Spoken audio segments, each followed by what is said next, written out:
Hello guys, welcome back to my channel. நான் மஞ்சுமதி. இன்றைக்கி ஒரு சூப்பரான ரெசிபி பார்க்க போகிறோம். இட்லி தோசைக்கு சட்னி சாம்பார் எப்படி இருக்கோ அதை பொறுத்து தான் இட்லி தோசையோட டேஸ்ட்டே. ஒரே மாதிரி சாம்பார் சாப்பிடாம இந்த மாதிரி ஒரு குருமா வச்சு ட்ரை பண்ணி பாருங்கள். ரொம்பவே ருசியாக இருக்கும், ரொம்பவே டேஸ்ட்டாக இருக்கும். இது வரைக்கும் சிக்கன் குருமாலாம் சாப்பிட்ருப்பீங்க, ஆனால் இந்த மாதிரி ஒரு எம்டி குருமா ட்ரை பண்ணி பார்த்துட்டு எப்படி இருக்குது அப்படின்னு சொல்லி கமெண்ட் பண்ணுங்கள். அதுக்கு முன்னாடி நம்ம சேனலை சப்ஸ்கிரைப் பண்ணலாம். சப்ஸ்கிரைப் பண்ணிட்டு பெல் பட்டன் கிளிக் பண்ணி அப்படியே லைக்கும் ஷேரும் பண்ணிவிடுங்க. எனக்கு ரொம்பவே ஹெல்ப்ஃபுல்லாக இருக்கும். ரெசிபிக்குள்ளே போகலாமா? இதுக்கு நான் ஒரு பாத்திரத்தில் 1.5 ஸ்பூன் அளவு எண்ணெய் ஊற்றி ஒரு பட்டை, ஒரு கிராம்பு, ஒரு ஏலக்காய் எடுத்துக்கிறேன். நான் வந்து ஒரு 4 பேர் அளவு செய்கிறேன். ஒரு 5-6 பல் பூண்டு, 1 இன்ச் இஞ்சி, ஒரு பச்சை மிளகா, காரத்துக்கு தகுந்த மாதிரி போட்டுக்கோங்க. அது ஹீட் ஏறினதும் வெங்காயம் போட்டுக்கலாம். சின்ன வெங்காயம் இருந்தாலும் போட்டுக்கலாம். நல்லா வதக்கிக்குவோம். வெங்காயம் வந்து கண்ணாடி பதம் வரணும். இப்போ வந்துருச்சு. இதில் வந்து ஒரு ஹாஃப் தேங்காய் போட்டுக்கிறேன். இந்த மாதிரி கூடவே வந்து ஒரு 3 முந்திரி, இது டேஸ்ட்டுக்கு தாங்க.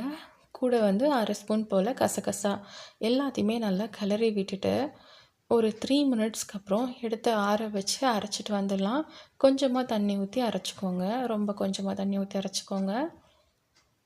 அவ்வளோதான். இப்போ வந்து அடுத்த பாத்திரத்தில் ஒரு ப்ரெஷர் குக்கரில் 2 ஸ்பூன் அளவு எண்ணெய் ஊற்றி ஒரு பிரியாணி இலை, பட்டை, கிராம்பு, 1 ஸ்பூன் போல் பெருஞ்சீரகம், ஹீட் ஏறினதும் 2 பழுத்த தக்காளியாக போட்டுக்கிறேன். நல்ல பழுத்த தக்காளியாக இருக்கட்டும். இந்த மாதிரி கட் பண்ணி போட்டுக்கோங்க. பாருங்கள், தக்காளியோட கலர் வந்து எண்ணெயில் நல்லாவே வந்து மிக்ஸ் ஆகிடுச்சு. இப்போ வந்து நம்ம வெங்காயம் அரைச்சிருந்தனால இப்போ இதில் வெங்காயம்லாம் நம்ம ஆட் பண்ண போகிறது இல்லை. வெங்காயம் ஆட் பண்ணாதனால இந்த தக்காளி தோல் சுருங்குற அளவுக்கு வதங்கட்டும். கூடவே வந்து கொஞ்சமாக மஞ்சத்தூள், 1 ஸ்பூன் போல் குழம்பு மிளகாத்தூள், சாம்பார் தூள் போட்டுக்கோங்க. போட்டுட்டு நல்லா வதக்கிடலாம். பாருங்கள், நல்லாவே குழஞ்சிருச்சு. இந்த டைமில் நம்ம அரைச்சி வச்சுருந்தோம் இல்லையா வெங்காயம் மிக்ஸு, அதை வந்து ஊற்றிக்கலாம். ஊற்றிட்டு நல்லா கிண்டி விட்டுக்கலாங்க. தேவையான அளவு உப்பு போட்டுக்கோங்க. போட்டுட்டு நல்லா மிக்ஸ் பண்ணிக்கலாம். இது மிக்ஸ் பண்ணும்போது நல்லா லோ ஃப்ளேமில் வச்சுருங்க, இல்லாட்டி அடியில் பிடிச்சிக்கும்.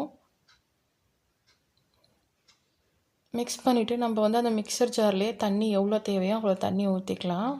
ஊற்றிட்டு நல்லா கிண்டி விட்டுட்டு விசில் வச்சிடலாம். கிட்டத்தட்ட ஒரு 3 விசில் வரட்டும் மீடியம் ஃப்ளேம்லேயே, ரொம்ப ஹையாக வைக்காதீங்க.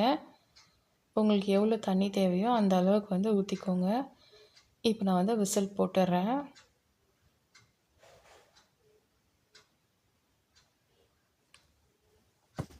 இப்போ விசில் வந்துருச்சு. நான் ஓப்பன் பண்ணி பார்த்தா குருமா இந்த மாதிரி தான் இருக்கும். பார்க்கவே அழகாக இருக்குல்ல, ரொம்பவே சூப்பராக இருக்குங்க. ரொம்ப டேஸ்ட்டாகவும் இருக்கும். நம்ம இட்லிக்குன்றனால கொஞ்சம் தண்ணியாக இருந்தால் ரொம்பவே நல்லாயிருக்கும். கண்டிப்பாக ட்ரை பண்ணி பார்த்துட்டு எப்படி இருக்குன்னு சொல்லுங்கள். இந்த ரெசிபியும் கண்டிப்பாக வந்து உங்களுக்கு பிடிச்சிருக்கும் நம்புகிறேன். பிடிச்சிருந்தா நம்ம சேனலை சப்ஸ்கிரைப் பண்ணிட்டு பெல் பட்டன் கிளிக் பண்ணி ஷேர், லைக்லாம் பண்ணிவிடுங்க. தேங்க்யூ. டாட்டா, பாய்.